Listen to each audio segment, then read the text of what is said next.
I'm here with Gary Albright. He is a candidate for Josephine County Commissioner Position 3. Mr. Albright, what in your experience recommends you for this position?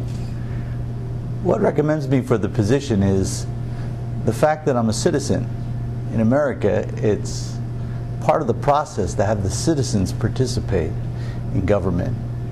I could discuss my business accolades of being a husband and a father, a grandfather. I could allude to my professional pursuits outside of traditional business in the areas of entertainment and the arts. But what really qualifies me is the fact that I'm a citizen. That in our country, God has afforded us the right to govern ourselves and exercise our freedom of speech and our right to participate in government, even at the county level.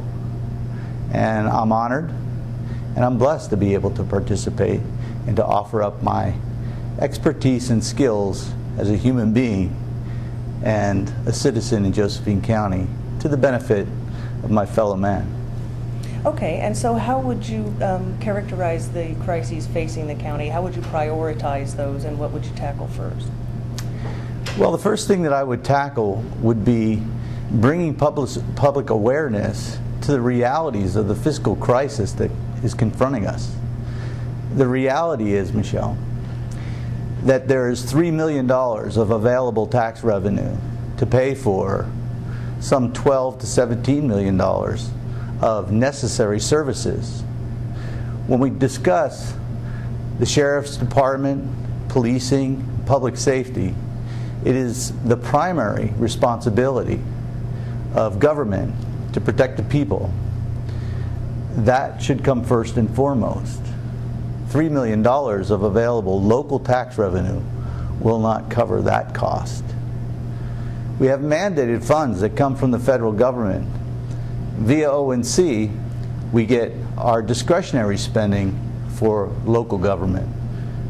Those dollars are going away, and the federal money and the state money that comes is earmarked and has to be spent on specific projects and services that the county provides. The reality is that we've been addicted to welfare.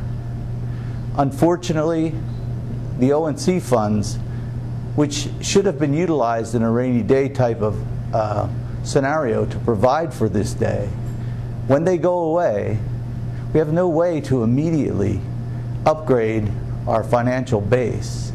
We need to think differently and creatively and come up with unique solutions to enhance the revenue base, the tax base that we need to build to pay for our basic services. Police, fire, EMT services are necessary in a county as rural as ours. If my neighbor's house catches on fire and he hasn't subscribed to one of the 3 fire services, who's going to put out his fire, which could very easily become my fire or my neighbor's fire?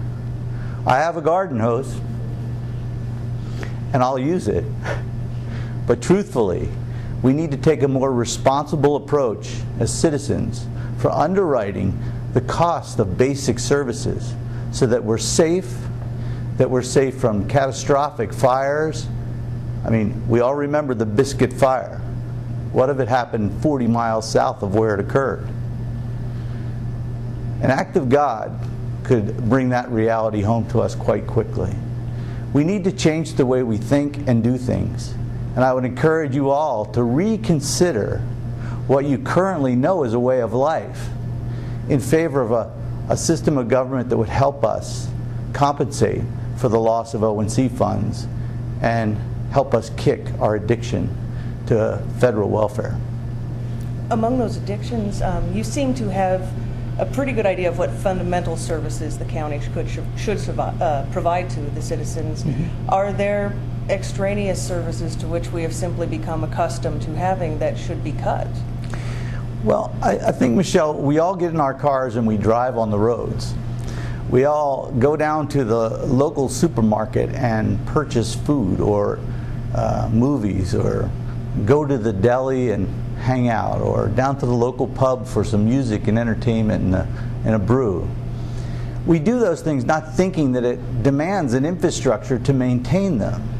Something that people do collectively when they bond together and form communities is recognize the need for community-wide resources to support those things.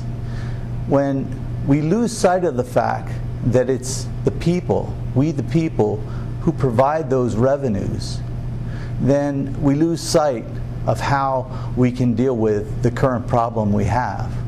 We've lost sight of our responsibility as individual property owners and individual citizens to bear the burden of our basic needs expense.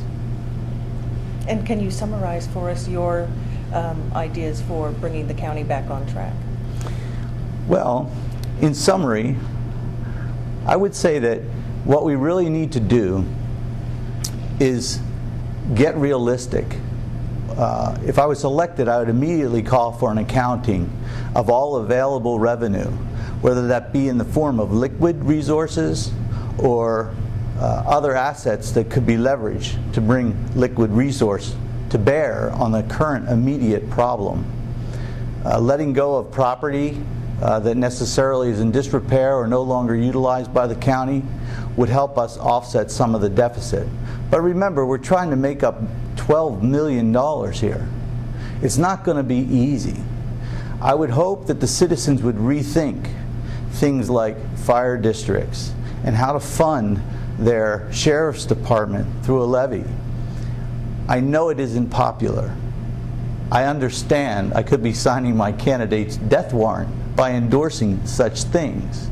But I do so knowing that other counties here in Oregon are successful as a result of incorporating those ideas.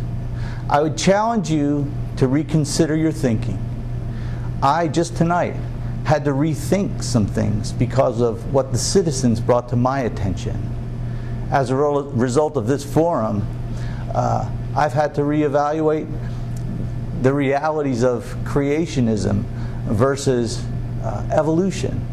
A gentleman brought a point to my attention regarding God is the author of evolution as well as He's the author of creation. And I never thought of it like that. And truthfully, I do now. And that's because I'm participating. I'm rethinking as much as I'm stuck in my ways. I would hope that you'd be willing to change as I'm willing to change and step out and run for public office. I hope that you're courageous and that you're willing to confront your neighbors and friends with challenging questions about how will they pay their own way so that we no longer have to be addicted to federal funds. Thank you for your time. Thank you, for coming Michelle. to be a part of this evening. It's a pleasure to meet you, and thank you. Good night.